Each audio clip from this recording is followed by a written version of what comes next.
അസ്സലാമു അലൈക്കും. അൽഹംദുലില്ലാ വസ്സലാത്തു വസ്സലാമു അലാ റസൂലില്ലാ അലാ ആലിഹി വസഹബിഹി അജ്മഈൻ. അമ്മാ ബഅദ്. വേദിയിലും സദസ്സിലും ഉപവിഷ്ടരായ മഹൽ വ്യക്തിത്വങ്ങൾ, ബഹുമാനപ്പെട്ട തങ്ങളവർകൾ, അള്ളാഹു നമ്മെ എല്ലാവരെയും അവൻ്റെ സ്വാലിഹീങ്ങളായ അടിമകളിൽ പെടുത്തി തരട്ടെ. വളരെ പ്രാധാന്യം അർഹിക്കുന്ന ഒരു സംഗതിയാണ് ഖാദിയാവുക എന്നത്. ഖാദി എന്ന പരമ്പരയുടെ ആദ്യത്തെ ഖാദി ആരാണെന്ന് ചോദിച്ചാൽ ഇസ്ലാമിക ചരിത്രത്തിൽ അത് ലോകത്തിൻ്റെ നായകനായ അഷ്റഫുൽ ഖൽഖ് സ്വല്ലല്ലാഹു അലൈഹി വസല്ലം തങ്ങളാണ്. ഒന്നാമത്തെ ഇസ്ലാമിൻ്റെ ഖാദിയായി അല്ലാഹു തആല നിയോഗിച്ചത് നബി കരീം സ്വല്ലല്ലാഹു അലൈഹി വസല്ലം തങ്ങളെയാണ്. പരിശുദ്ധമായ ഒരു പള്ളിയെ കേന്ദ്രീകരിച്ചുകൊണ്ട് ആ പള്ളിയിലും പരിസരത്തുമുള്ളതായ ജനങ്ങളെ നല്ല ഇസ്ലാമിൻ്റെ മാർഗത്തിലേക്ക് നയിക്കുകയും അവിടെ സൗഹൃദവും സ്നേഹവും ഉണ്ടാക്കുവാൻ വേണ്ടി പ്രവർത്തിക്കുകയും ചെയ്ത ഒന്നാമത്തെ അതുല്യനായ ഏറ്റവും ശ്രേഷ്ഠനായ ഖാദിയും നേതാവും ഹാക്കിമും അഷ്റഫുൽ ഖൽഖ് ത്വാഹ റസൂലുള്ളാഹി സ്വല്ലല്ലാഹു അലൈഹി വസല്ലം തങ്ങളാണ്. പരിശുദ്ധ ഖുർആനിൽ അതിനെ ഞാൻ വിശദീകരിക്കുന്നില്ല, അതിൻ്റെ സൂചകങ്ങളുണ്ട്. നബി കരീം സ്വല്ലല്ലാഹു അലൈഹി വസല്ലമ മദീനയിൽ വന്നപ്പോൾ ആദ്യമായി ചെയ്തത്, മക്കയിൽ അത് സാധിച്ചിരുന്നില്ല, അവിടെ ഒരു മഹല്ലുണ്ടാക്കാൻ സാധിച്ചിരുന്നില്ല. മദീനയിൽ വന്നപ്പോൾ പ്രവാചക ശ്രേഷ്ഠൻ ആദ്യമായും ചെയ്തത് അവിടെ ഒരു പള്ളി ഉണ്ടാക്കുക എന്നതായിരുന്നു. മദീനയിൽ കാലുകുത്തിയപ്പോൾ നബി സല്ലല്ലാഹു അലൈഹി വസല്ലമ ഒരു കാരക്കത്തോട്ടത്തിലായിരുന്നു. കാരക്ക ഉണക്കുന്ന തോട്ടം, കാരക്ക ഉണക്കുന്ന സ്ഥലം, അവിടെയായിരുന്നു നബി കാലുകുത്തിയത് മദീനയിൽ. അപ്പോൾ ഇതിൻ്റെ ഉടമസ്ഥനെ അന്വേഷിക്കുകയും അങ്ങനെ ആ സ്ഥലം വാങ്ങി അവിടെ മദീന മസ്ജിദുൻ നബവി നിർമ്മിക്കുകയുമാണ് ചെയ്തത്. അങ്ങനെ അത് നിർമ്മിക്കുന്നതിനോടുകൂടെ ആ നാട്ടിലെയും ആ പള്ളിയുടെ പരിസരത്തുള്ളവരെയൊക്കെ അവരുടെ കാര്യങ്ങൾ നിർവഹിക്കുവാൻ വേണ്ടി ഹാക്കിമായി ഖാദിയായി നബി കരീം സല്ലല്ലാഹു അലൈഹി വസല്ലം നിയോഗിതനാവുകയും റസൂലുള്ളാഹിക്ക് സഹായിയായും കൊണ്ട്, അതൊരു കമ്മിറ്റി പോലെയാണല്ലോ, സഹായിയായും കൊണ്ട് ഒരു മുശാവറ അംഗങ്ങളെന്ന നിലക്ക് ഒരു 10 പേരെ നബി സല്ലല്ലാഹു അലൈഹി വസല്ലമ തിരഞ്ഞെടുക്കുകയും അങ്ങനെ അവരും സഹായിച്ചുകൊണ്ടാണ് പരിശുദ്ധ ദീനുൽ ഇസ്ലാമിൻ്റെ പ്രവർത്തനങ്ങളെയും പ്രചാരണങ്ങളെയും മറ്റും നിർവഹിച്ചത്. മാത്രമല്ല നബി കരീം സല്ലല്ലാഹു അലൈഹി വസല്ലമ അതിൻ്റെ വിധികർത്താവും ഹാക്കിമുമായപ്പോൾ മുസ്ലിങ്ങൾക്ക് മാത്രമല്ല, മുസ്ലിങ്ങളുടെ മാത്രം ഖാദിയായിട്ടല്ല നബി സല്ലല്ലാഹു അലൈഹി വസല്ലം പ്രവർത്തിച്ചത്. മറിച്ച് യഹൂദികളും അതേപോലെ മറ്റ് മതവിഭാഗങ്ങളും പ്രവാചകനെ സമീപിക്കുകയും അവരുടെ പ്രശ്നത്തെ സംബന്ധിച്ച് മസല എന്താണെന്ന് ചോദിക്കുകയും ചെയ്തു. പരിശുദ്ധ ഖുർആനിൻ്റെ അടിസ്ഥാനത്തിൽ അവർക്കെല്ലാം നബി സല്ലല്ലാഹു അലൈഹി വസല്ലമ ആവശ്യമായ നിയമങ്ങൾ പറഞ്ഞു കൊടുക്കുകയുണ്ടായി. അപ്പോൾ യഥാർത്ഥത്തിൽ ഈ മഹല്ല് സംസ്ഥാപിച്ചതും അങ്ങനെ ആ മഹല്ലിൻ്റെ അടിസ്ഥാനത്തിൽ അവിടെ ഒരു ഭരണം നിർവഹിച്ചതും അതിൻ്റെ ഒന്നാമത്തെ നായകൻ അഷ്റഫുൽ ഖൽഖ് സ്വല്ലല്ലാഹു അലൈഹി വസല്ലം തങ്ങളാണ്. തങ്ങളുടെ സ്വഹാബികളായ ഏറ്റവും ഉയർന്ന മഹത്തുക്കളാണ് സിദ്ദീഖുൽ അക്ബർ, ഉമർ ബിൻ ഖത്താബ് തുടങ്ങിയവരാണ് അതിന് സഹായികളാകുന്നത്. അപ്പം നമ്മൾ ആലോചിക്കണം, ഇത് ഏറ്റവും പവിത്രമായ ഒരു കാര്യമാണ്. ഞാൻ ചുരുക്കി പറയുകയാണ്, ലോകത്ത് പലയിടത്തും ഈ മഹല്ല് സംവിധാനമുണ്ട്. എന്നാൽ നമ്മളുടെ മലബാറിലുള്ളതുപോലെ വളരെ വസ്തുനിഷ്ഠമായി വ്യാപകമായി മഹല്ല് സംവിധാനം നമ്മുടെ കേരളത്തിലുള്ളതുപോലെ മറ്റൊരിടത്തും ഉണ്ടായിരുന്നില്ല. നമ്മുടെ മലബാറിൻ്റെ പഴയ കഥ ചരിത്ര പുസ്തകങ്ങളിൽ വായിച്ചു നോക്കിയാൽ നമ്മുടെ മലബാറിലുള്ള ഒരറ്റം മുതൽ മറ്റേ അറ്റം വരെ തല ഉയർത്തി നിൽക്കുന്ന പള്ളികൾ, പഴയ പള്ളികൾ, ഇന്ന് അത് ഗതകാല സംഭവത്തിൻ്റെ ആ കാര്യങ്ങളൊക്കെ ആലോചിച്ചുകൊണ്ട് കണ്ണുനീർ തൂകുന്നുണ്ടാകും.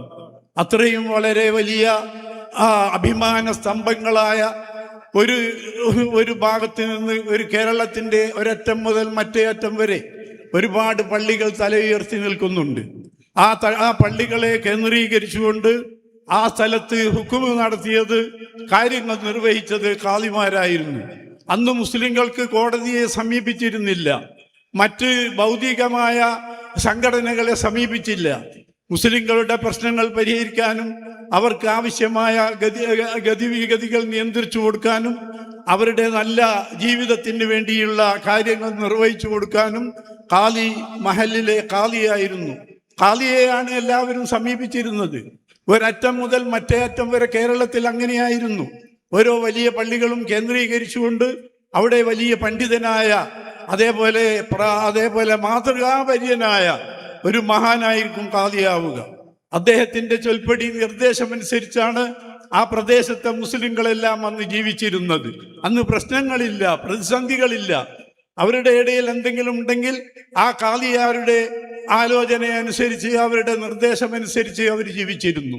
അങ്ങനെ ഒരു കാലം നമ്മുടെ കേരളത്തിൽ കഴിഞ്ഞു പോയിട്ടുണ്ട്, മലബാറിൽ കഴിഞ്ഞു പോയിട്ടുണ്ട്. അതിൻ്റെ പിൻതലമുറക്കാരാണ് ഇന്ന് നമ്മുടെ കേരളത്തിൻ്റെ ഒരറ്റം മുതൽ മറ്റേ അറ്റം വരെ എല്ലാ പള്ളികളെയും കേന്ദ്രീകരിച്ചുകൊണ്ട് മഹല്ല് സംവിധാനമുണ്ട്. ആ മഹല്ല് സംവിധാനം പരിശുദ്ധ നബി സല്ലല്ലാഹു അലൈഹി വസല്ലമ തങ്ങൾ കാണിച്ചു തന്നതാണ്. എങ്ങനെയാണ് ആ മഹല്ലുകളെ നിയന്ത്രിക്കേണ്ടതെന്നൊക്കെ നബി പഠിപ്പിച്ചിട്ടുണ്ട്. ഇസ്ലാമിൻ്റെ കാര്യങ്ങൾ അവർക്ക് പഠിപ്പിച്ചു കൊടുക്കുകയും അവരുടെ ഇടയിൽ സ്നേഹവും സൗഹൃദവും സഹായവും ഉണ്ടാക്കുകയും വേണം. റിലീഫ് പ്രവർത്തനങ്ങൾ നടത്തണം. പ്രവാചകനെ സമീപിച്ചുകൊണ്ട് പലരും വളരെയധികം പ്രയാസങ്ങൾ പറയുമ്പോൾ നബി എല്ലാവരെയും വിളിച്ച് അവരെ സഹായിക്കാൻ വേണ്ടി എപ്പോഴും സന്നദ്ധനായിരുന്നു. അങ്ങനെ നബി കരീം സല്ലല്ലാഹു അലൈഹി വസല്ലം പണം പിരിച്ചുകൊണ്ട് പലരെയും സഹായിച്ചിട്ടുണ്ട്. അതേപോലെ മുസ്ലിങ്ങളല്ലാത്തവർ വന്നാലും അവരുടെ പരാതികൾ നബി കേൾക്കുകയും അതിന് പരിഹാരം കാണുകയും ചെയ്തിട്ടുണ്ട്. ഞാൻ നേരത്തെ പറഞ്ഞതുപോലെ യഹൂദികളായാലും നസ്വാറാക്കളായാലും അവരുടെ പ്രശ്ന പരിഹാരത്തിന് വേണ്ടി നബിയെ സമീപിച്ചിരുന്നു. അതിന് നല്ല പരിഹാരങ്ങൾ പ്രവാചകൻ കാണിച്ചു കൊടുത്തിരുന്നു. അപ്പോൾ ഇത് വളരെ പവിത്രമാണ്.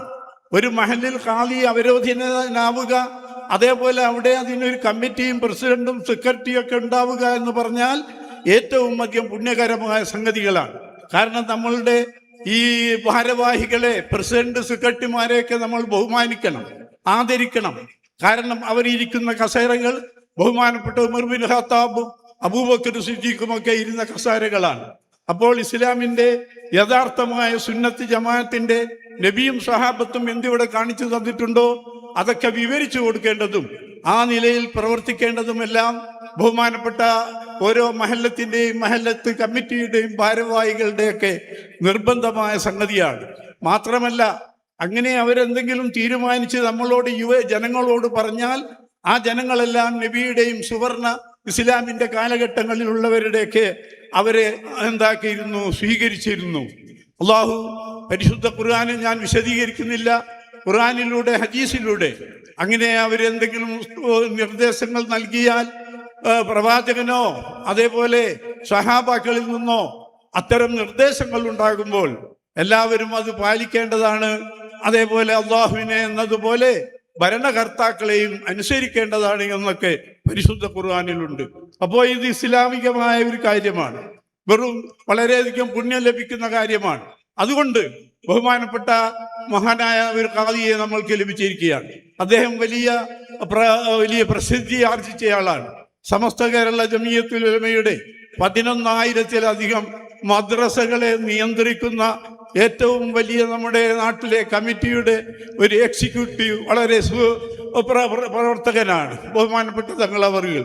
അതേപോലെ 1000-ലധികം ശാഖകളുള്ള യുവ സംഘടനയുടെ ചെയർമാനാണ്, അതിൻ്റെ പ്രവർത്തകനാണ്. പ്രദേശത്ത് പിഷ്കാൽ പള്ളിയുടെ പ്രദേശത്ത് ഒരു ഇസ്ലാമികമായ അന്തരീക്ഷം ഉണ്ടാക്കാൻ പ്രവാചക ശ്രേഷ്ഠരെയും അവിടുത്തെ സഹാബത്തിനെയും പിൻപറ്റുന്ന ഒരു വലിയ തലമുറയെ ഇവിടെ സൃഷ്ടിക്കാൻ മഹാനവറുകൾക്ക് കഴിയുമാകട്ടെ, തൗഫീഖ് ലഭിക്കുമാറാകട്ടെ എന്ന് ആശംസിച്ചുകൊണ്ട് എൻ്റെ വാക്കുകൾ ഞാൻ ഉപസംഹരിക്കുന്നു. വാഖിറു ദഅ്വാനാ അൽഹംദുലില്ലാഹി റബ്ബിൽ ആലമീൻ.